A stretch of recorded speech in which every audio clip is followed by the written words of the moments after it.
E aí, meu povo, tudo bom com vocês? Meu nome é Douglas Sena, esse é o canal do Ursão, e aqui nesse canal a gente fala sobre revisão de novela e novela no geral. A gente troca uma ideia sobre tudo que rola nesse mundo da novela. E é isso, não esqueça de se inscrever no canal, compartilhar o vídeo com os amigos de vocês, deixa o like que é muito importante, e bora chegar em 1000 inscritos pra gente poder monetizar o canal. Então eu conto muito com o apoio de vocês pra isso. Bora, vamos falar sobre mais um capítulo da novela. E aí, meu povo, tudo bom com vocês? Bora conversar sobre o capítulo de número 14 de Terra e Paixão. Vamos conversar aqui sobre o que, gente? Só que nessa cena a gente já sente o quê? O cheiro do couro pegando. Ai, que delícia!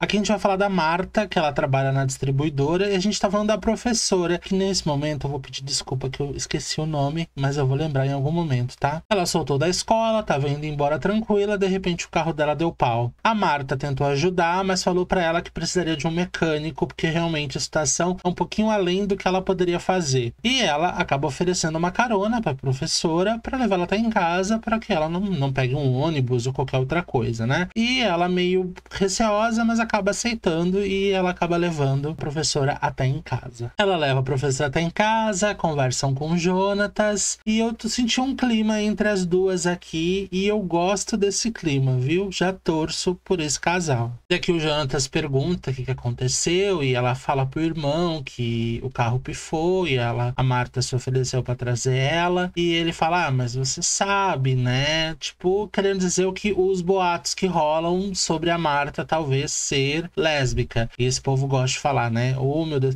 Se tem povo fofoqueiro, é nessa cidade dessa novela. Não que não tenha na realidade, né? E depois dela ter levado a professora em casa, ela chega na casa dela, e o marido dela, que a gente até então não tinha conhecimento dele, ele é bem agressivo com ela, e ele pede dinheiro pra ela, e ela fala que só tinha uns trocados, e ele fala que o dinheiro dele acabou, e ele simplesmente pega a bolsa dela e pra pegar o dinheiro que tem dentro, e ela fala pra ele não fazer escândalo nem nada. Achei uma cena um pouco forçada, na verdade, mas ok. Aqui vamos ver a continuação da saga da Nelly. Ela continua presa dentro do armário, lembrando que eles estão levando esse armário pra algum lugar pra poder queimar. Isso a gente viu no capítulo de ontem. Ela tá aí bem bonita dentro do armário, né?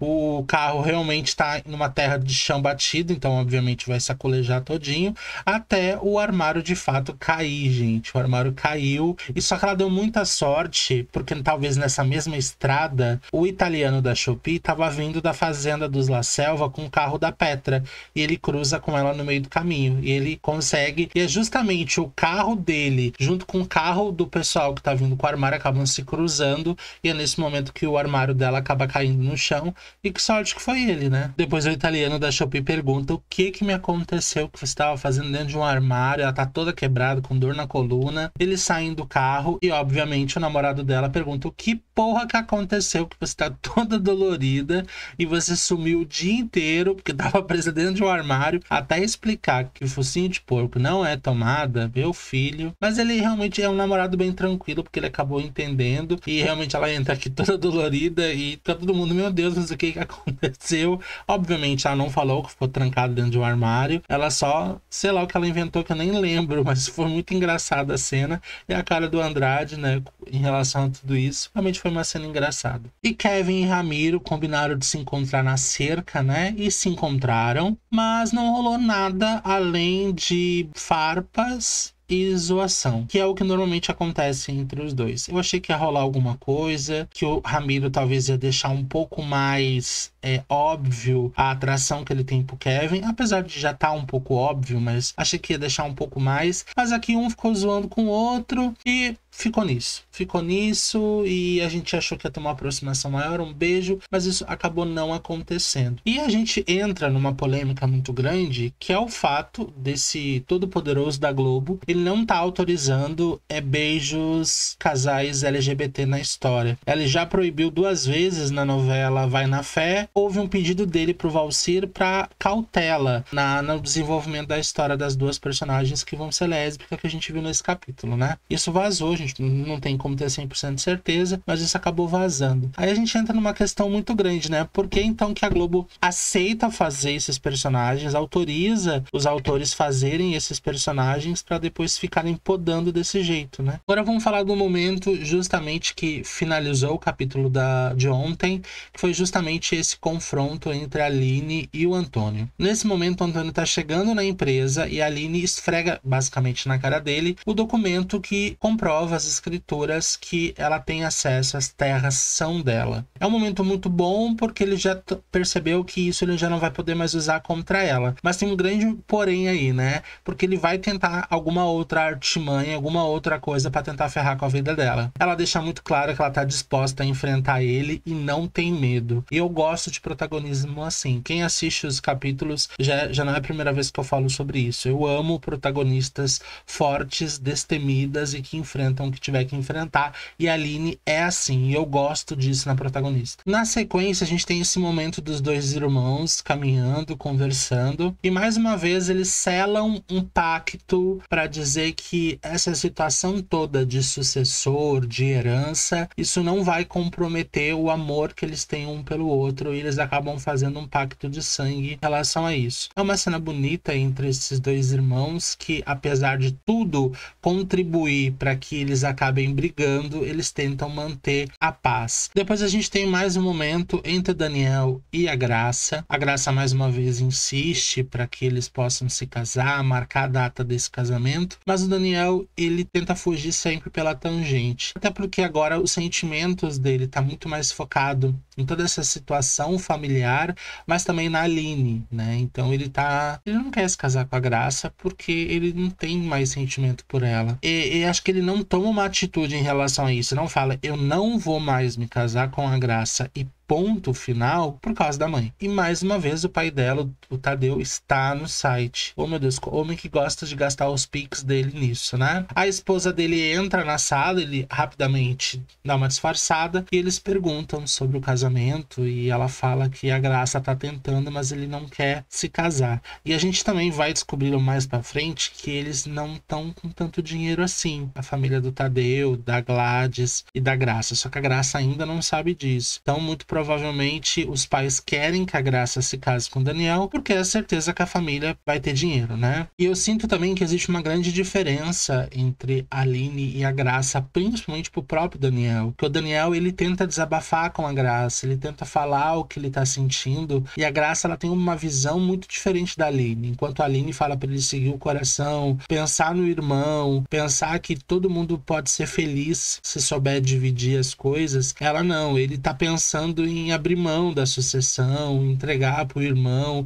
justamente para evitar todo esse imbróglio que vai acabar acontecendo, né? E a Graça diz pra ele não fazer isso, que ele é o melhor filho, que ele merece se tornar assim. E a Graça é muito parecida com a Irene. Talvez seja por isso que a Irene quer tanto que a Graça se case com o Daniel, né? E mais uma vez o Caio tá conversando com a Cândida e atualizando ela com todos os últimos acontecimentos. Da briga dele com o pai dele, sobre a sucessão, a briga dele com a Irene, o quanto a Irene é essa pessoa que influencia muito o Antônio para tomar as decisões dentro da casa, né? E sobre a família. Aqui a Petra, o italiano da Shopee, e a Irene estão tomando café. A Irene, mais uma vez, é muito grata pelo que o italiano da Shopee tá fazendo. A Petra, realmente, ela quer tomar remédio e eles tentam se manter ela firme e dão somente a metade do comprimido. Mais uma vez, ele consegue levar ela para trabalhar e até o próprio Caio se surpreende, né? Caio mostra para eles o que ele tá fazendo, ela começa a trabalhar no lugar dele, ele deseja